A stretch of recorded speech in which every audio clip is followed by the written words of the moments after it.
ఈ రాశుల వారికి ఆర్థిక నష్టాన్ని ఇవ్వబోతున్నారు. తండ్రి కొడుకుల చెడు దృష్టి.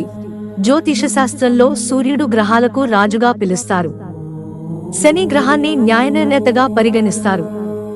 శని, సూర్యుని మధ్య తండ్రి కొడుకుల సంబంధం ఉంది. అది మాత్రమే కాదు, హిందూ గ్రంథాల ప్రకారం శని, సూర్యుని మధ్య శత్రుత్వ భావన ఉంది. ప్రస్తుతం శని మూలత్రికోణ రాశిలో ఉన్న కుంభ రాశిలో ఉన్నాడు.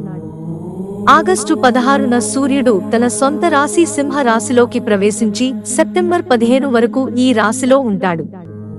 ఒక సంవత్సరం తరువాత సూర్యుడు సింహరాశిలో ప్రవేశించినప్పుడు శనితో సంసప్తక యోగం ఏర్పడుతుంది. 7వ గృహంలో ఈ రెండు గ్రహాలు ఎదురెదురుగా రావడం వల్ల ఈ యోగం ఏర్పడుతుంది. సూర్యుడు, శని ఇవ్వబోతున్న ఈ సంసప్తక యోగం అశుభమైనదిగా పరిగణిస్తారు. సూర్యుడు శని ముఖాముఖి. సింహరాశి సంచారంతో సూర్యుడు, శని గ్రహాలు ముఖాముఖిగా వస్తాయి. అంటే అవి ఒకదానికొకటి 180 డిగ్రీల వద్ద ఉంటాయి. సూర్యుడు, శని ఒకరిపై ఒకరు 7వ కోణాన్ని ప్రయోగించినప్పుడు మేష రాశితో సహా కొన్ని రాశుల జీవితాల్లో కల్లోలం ఏర్పడుతుంది. ఈ రాశుల వారు వృత్తిలో ఆర్థిక నష్టాన్ని, పనుల్లో ఆటంకాలు ఎదుర్కోవలసి ఉంటుంది.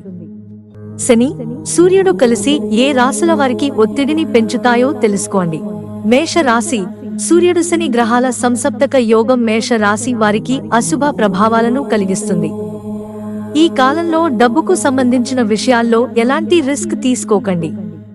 కుటుంబంతో సమయం గడుపుతారు. వృత్తి జీవితంలో సంక్షోభం మేఘాలు ఉండవచ్చు.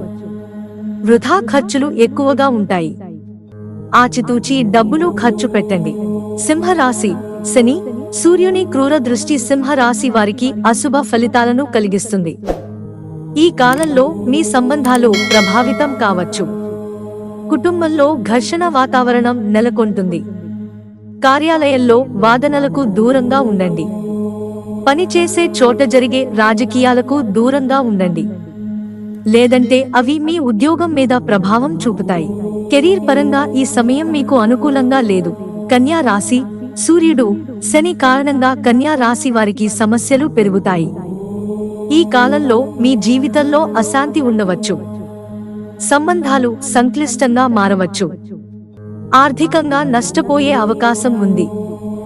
ఈ కాలంలో ఏ నిర్ణయమైనా చాలా ఆలోచించి తీసుకోండి. వృశ్చిక రాశి.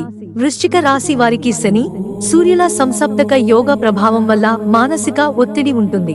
ఆరోగ్యం పట్ల శ్రద్ధ వహించడం ముఖ్యం. వ్యాపారంలో జాగ్రత్తగా ఉండండి, లేకుంటే నష్టపోయే అవకాశం ఉంది. చేసే పనులలో ఆటంకాలు ఎదురుకావచ్చు. మకర రాశి. మకర రాశి వారికి సూర్యుడు, శని గ్రహాల అంశం శుభప్రదం కాబోదు. ఈ కాలంలో మీరు ఆర్థిక నష్టాన్ని ఎదుర్కోవలసి రావచ్చు. మీ జీవిత భాగస్వామితో విభేదాల సంకేతాలు ఉన్నాయి. కుటుంబంలో సమస్యలు ఉంటాయి. వ్యాపారంలో నష్టం రావచ్చు. మిత్రులారా, ఛానల్ సబ్స్క్రైబ్ చేసుకోవడం మర్చిపోకండి. ధన్యవాదాలు.